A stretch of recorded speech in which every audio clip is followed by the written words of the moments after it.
যুক্তরাষ্ট্র ইসরায়েলের ভয়াবহ যৌথ সামরিক হামলার মুখে ইরান যেন এক নিঃসঙ্গ শেরপা। দীর্ঘদিনের ঘনিষ্ঠ মিত্র হিসেবে পরিচিত দেশগুলো অনেকটা নিরাপদ দূরত্বে থেকে যেন তামাশা দেখছে। বিমান হামলায় গুড়িয়ে যাওয়া কম্পাউন্ডের ধ্বংসস্তূপ থেকে যখন বের করা হচ্ছে সর্বোচ্চ ধর্মীয় নেতার নিথর দেহ, তখন ছিল গোটা আরব বিশ্বের মুখে কুলুপ। আবার ঘুরে দাঁড়ানোর চেষ্টায় ইরানের ড্রোন ও মিসাইল যখন আঘাত করছে যুক্তরাষ্ট্রের সামরিক নিশানায়, ঠিক তখনই সার্বভৌমত্বের ধোঁয়া তুলছেন আরব নেতারা। সবচেয়ে বড় বিষয় হয়ে সামনে আসছে রাশিয়া চীনের ভূমিকা। টানা বিমান হামলায় ইরান তছনছ হয়ে গেলেও এই দুই মিত্র দেশ বলতে গেলে নীরব। হামলার প্রতিক্রিয়া সীমাবদ্ধ শুধু নিন্দামূলক বিবৃতির অক্ষরে। শুধু তাই নয়, আরব দেশের জ্বালানি স্থাপনায় ইরানের পাল্টা আঘাত ঠেকাতে দুতিয়ালির ভূমিকা নিচ্ছেন রাশিয়ার প্রেসিডেন্ট। এ যেন সেই পুরনো প্রবাদের নতুন দৃশ্যায়ন, বিপদেই প্রকৃত বন্ধুর পরিচয়। মহাসংকটের আগে যারা ছিল ইরানের সাহসের ঠিকানা, এক মুহূর্তে তারা সবাই যেন অচেনা হয়ে গেছে। রাশিয়া চীনের মতো দেশগুলো তেহরানের বিপর্যয় ঠেকানোর পরিবর্তে নিজেদের লাভ ক্ষতির হিসাব নিকাশে ব্যস্ত। আর সেই হিসাব কঠিন বাস্তবতার মুখোমুখি করছে ইরানের বর্তমান শাসক গোষ্ঠীকে। অসহায় চোখে তারা দেখছে এই বিপদে এগিয়ে আসার তেমন কেউ নেই। বিশ্ব কূটনীতিতে স্থায়ী বন্ধু বলে যে কিছু নেই, তা হাড়ে হাড়ে টের পাচ্ছে ইরানের শাসক গোষ্ঠী। বিস্তারিত জানতে চলুন যাওয়া যাক বিশ্লেষণ।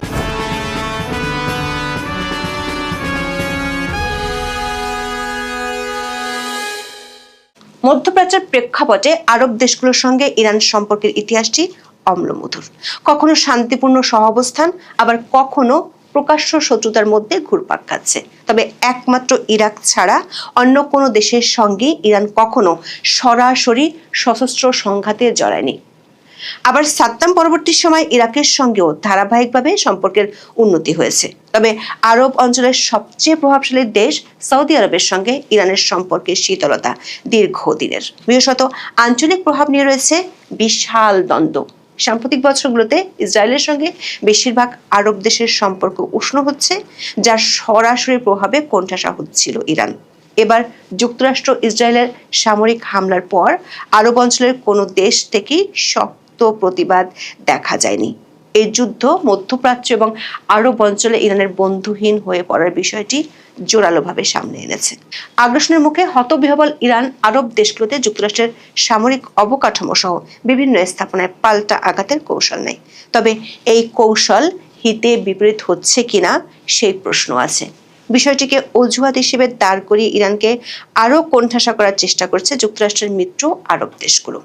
বিশ্লেষকরা বলছেন, ইরানের পাল্টা পদক্ষেপ আরব সরকারগুলোকে আরো বেশি ওয়াশিংটনের কাছে ঠেলে দেওয়ার ঝুঁকিও তৈরি করেছে। এর মধ্যে কয়েকটি ইউরোপীয় দেশও এসব দেশকে সামরিক সহায়তার ইঙ্গিত দিতে শুরু করেছে। দর্শক, ইরানের পরীক্ষিত মিত্র হিসেবে পরিচিত রাশিয়ার ভূমিকা নিয়েও উঠেছে প্রশ্ন। বিবৃতি দিয়ে ইরান হামলা নিন্দা জানানোর মধ্যেই থেমে আছে মস্কো। বিস্ময়করভাবে তারা আরব অঞ্চলে ইরানের প্রতিশোধমূলক হামলা ঠেকানোর দুতিয়ালিতেও নেমে পড়েছে। ইরানে হামলা ঠেকানোর পদক্ষেপ নেওয়ার পরিবর্তে আরব দেশগুলোর জ্বালানি অবকাঠামো নিয়ে পুতিন বেশি উদ্বিগ্ন। এর মধ্যে টেলিফোনে কথা বলেছেন কয়েকজন আরব নেতার সঙ্গে। তাদের আশ্বস্ত করে বলেছেন এ ধরনের হামলা বন্ধের জন্য বার্তা দেবেন তেহরানকে। বিশ্লেষকেরা বলছেন, দীর্ঘদিনের বন্ধু হলেও ইরান এখন রাশিয়ার জন্য তৈরি করেছে বহুমাত্রিক সংকট। বন্ধুত্বের চেয়ে কূটনীতির বহুমুখী মেরুকরণকে বেশি গুরুত্ব দিতে চায় রাশিয়া। সেই সঙ্গে উদ্ভূত পরিস্থিতিতে আর্থিক লাভ ক্ষতির কড়া হিসাবও করতে হচ্ছে। এতে দেখা যাচ্ছে ইরানের বর্তমান রেজিমকে শক্ত সমর্থন দেওয়ার চেয়ে কৌশলী ভূমিকা নেওয়াই বেশি লাভজনক। আর তাই সেই পথে আপাতত হাঁটতে চায় রাশিয়া। আল জাজিরার এক নিবন্ধে দাবি করা হয়, খামেনির মৃত্যু রাশিয়ার জন্য ক্ষতির পরিবর্তে বাণিজ্যিক লাভের দরজা খুলে দিতে পারে। আর তাই একদিকে নিন্দা, আবার অন্যদিকে নিজেদের অর্থনৈতিক ও কৌশলগত ভাগ্য বদলের সুযোগ বিশ্লেষণ করছে মস্কো। কয়েক দশক ধরে ইরানে কোটি কোটি ডলার অস্ত্র সরবরাহ করছে রাশিয়া। তবে তেহরানের সংকটের চরম মুহূর্ত পুতিন প্রশাসনের জন্য নতুন সমীকরণ তৈরি করেছে। বিশেষ করে ইরানের তেল রপ্তানি স্থবির হয়ে পড়ায় বিশ্ব বাজারে রাশিয়ার জ্বালানি তেলের চাহিদা হঠাৎ বেড়ে যাওয়ার সম্ভাবনা তৈরি হয়েছে।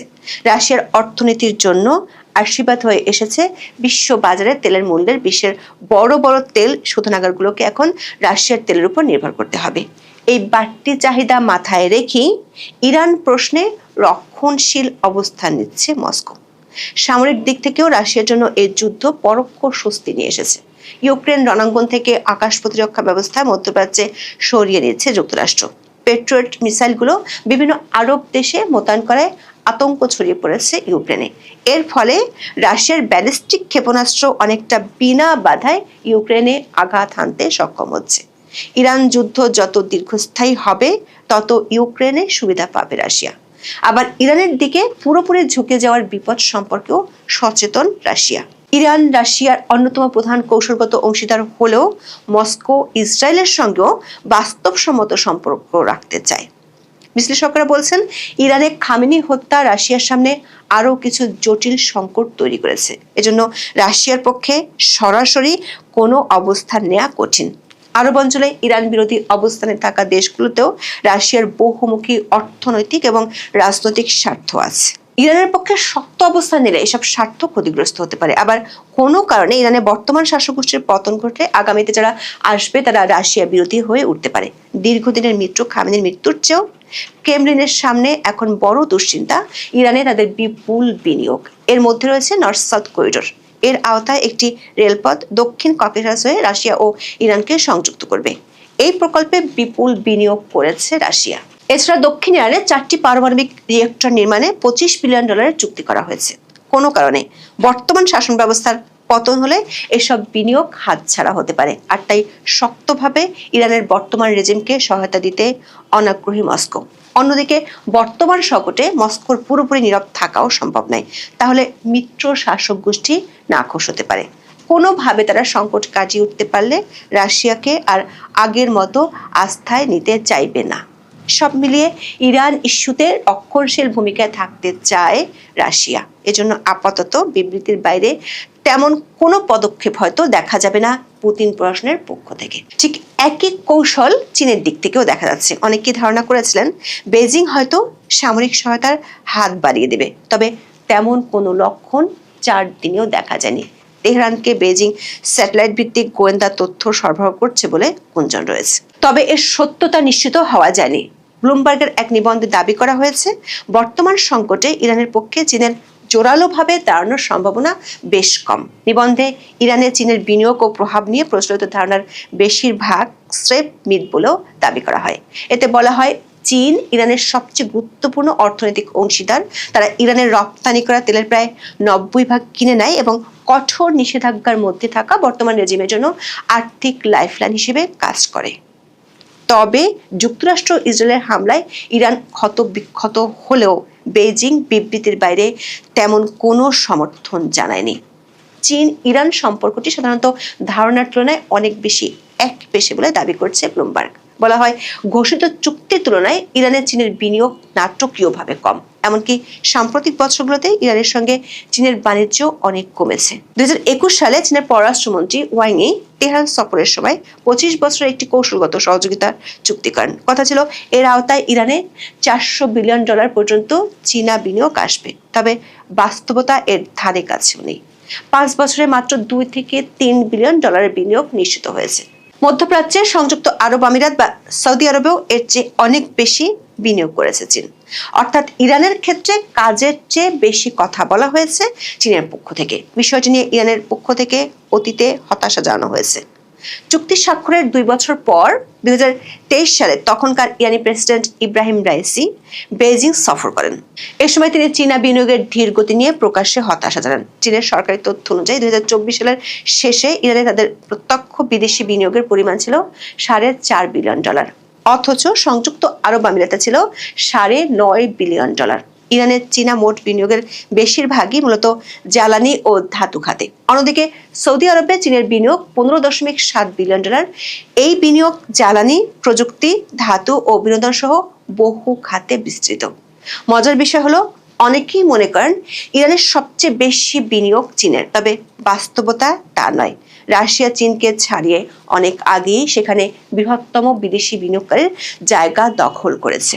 পর্যবেক্ষকরা বলছেন, মধ্যপ্রাচ্যের অন্য দেশগুলোর তুলনায় ইরানে চীনা কোম্পানির উপস্থিতি খুবই সীমিত।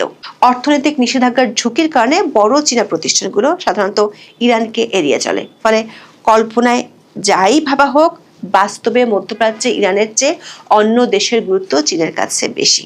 এমনকি ইরানের সঙ্গে চীনের সামরিক সম্পর্ক কতটা দৃঢ় তা নিয়েও প্রশ্ন আছে। আন্তর্জাতিক পরমাণু শক্তি সংস্থার হুমকির মুখে 2005 সালে চীন আনুষ্ঠানিকভাবে ইরানের কাছে অস্ত্র বিক্রি বন্ধ করে দিয়েছিল। তবে গোপন বা কৌশলগত সামরিক সহযোগিতা নিয়ে বিভিন্ন সময় গুঞ্জন উঠেছে। ব্লুমবার্গের প্রতিবেদনে বলা হয়, ইরানের চীনা বিমান প্রতিরক্ষা ব্যবস্থা বা ক্ষেপণাস্ত্র জ্বালানির উপাদান পাঠানোর গুঞ্জন থাকলেও দুই দেশের কেউ তা প্রকাশ্যে নিশ্চিত করেনি। এমনকি সাম্প্রতিক হামলার পর খবর ছড়ায় বেজিং ইরানকে জাহাজ বিধ্বংসী ক্ষেপণাস্ত্র সরবরাহের প্রস্তুতি নিচ্ছে। তবে এই খবরকে আনুষ্ঠানিকভাবে নাকচ করেছে চীনের পররাষ্ট্র মন্ত্রণালয়। ইরানের বন্ধুদের এমন পরিস্থিতি নিয়ে গত 27 ফেব্রুয়ারি থিঙ্ক ট্যাঙ্ক চ্যাথাম হাউজের middle east and north Africa প্রোগ্রামের অ্যাসোসিয়েট ফেলো আহমেদ আবুদুহু লেখেন, কারো কারো কাছে যুক্তরাষ্ট্রের সামরিক হুমকির মুখে চীনের সংযম নিরপেক্ষ অবস্থান মনে হতে পারে, কিন্তু এটি জড়ালো করে যে চীন আসলে একজন অনির্ভরযোগ্য অংশীদার। আহমেদ আবুদু লেখেন, এর আগে যুক্তরাষ্ট্র যখন চীনের ঘনিষ্ঠ সহযোগী নিকোলাস মাদুরোকে বন্দী করে ভেনেজুয়েলার তেল খাতের উপর নিয়ন্ত্রণ প্রতিষ্ঠা করেছিল, তখনও চীনের নিষ্ক্রিয়তা একই বার্তা দেয়। চীন সবসময় ইরানকে সামরিকভাবে সমর্থন দেওয়া এড়িয়ে চলেছে। 2025 সালের 12 দিনের যুদ্ধের সময় বেইজিং ইরান ও ইসরায়েলের হামলার সমালোচনা করেছিল ঠিকই, কিন্তু তেহরানকে কোনো বস্তুগত বা সামরিক সহায়তা দেয়নি। চ্যাথাম হাউসের এই অ্যাসোসিয়েট ফেলোর মতে, চীন ইরানকে একটি দীর্ঘমেয়াদী খেলা হিসেবে দেখে, আর যুক্তরাষ্ট্রের চাপ প্রয়োগের অভিযান অজান্তে চীনকে সেই খেলায় জিততে সাহায্য করতে পারে। অপরদিকে পলিটিকোর সাংবাদিক ইভা হার্ট বলেছেন, 4 বছর আগে ইউক্রেনে পূর্ণমাত্রার যুদ্ধ শুরুর পর থেকে ক্রেমলিন তথাকথিত বহু মেরু বিশ্বগড়ের আস্ফলন দেখিয়ে আসছে, কিন্তু যখনই তাদের বন্ধু দেশগুলোর নেতারা আক্রমণের শিকার হয়েছেন, সেই চূড়ান্ত মুহূর্তেও মস্কোর প্রতিক্রিয়া ছিল লক্ষণীয়ভাবে দুর্বল।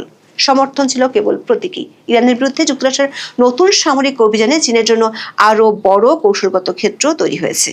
যুক্তরাষ্ট্র যদি ইরান কেন্দ্রিক আঞ্চলিক সংঘাতে গভীরভাবে জড়িয়ে পড়ে, তবে তাইওয়ান প্রশ্ন সহ এশিয়ার ইস্যুগুলো স্বাভাবিকভাবেই অগ্রাধিকারের তালিকায় নিচে নেমে যাবে। একই সঙ্গে প্রতিরক্ষা শিল্পে গুরুত্বপূর্ণ খনিজ সরবরাহে নিজেদের প্রভাবও চীন নতুন করে কাজে লাগাতে পারবে। সব মিলিয়ে ভূ রাজনৈতিক জটিল মেরুকরণ এবং বাণিজ্যিক সহ নানামুখী স্বার্থে অনেকটা একাই লড়তে হচ্ছে ইরানকে। হয়তো পিছনে অনেকের আশ্বাস প্রতিশ্রুতি ছিল, তবে ময়দানের লড়াইয়ে ইরানি শাসক গোষ্ঠী পুরোপুরি নিঃসঙ্গ। প্রশ্ন হলো, এই অসম লড়াই কতদিন টেনে নিতে পারবে ইরানের বর্তমান শাসক গোষ্ঠী? এখন এ পর্যন্ত। সবাই ভালো থাকুন, সুস্থ থাকুন, নিরাপদে থাকুন। দেখা হবে আগামী পর্বে।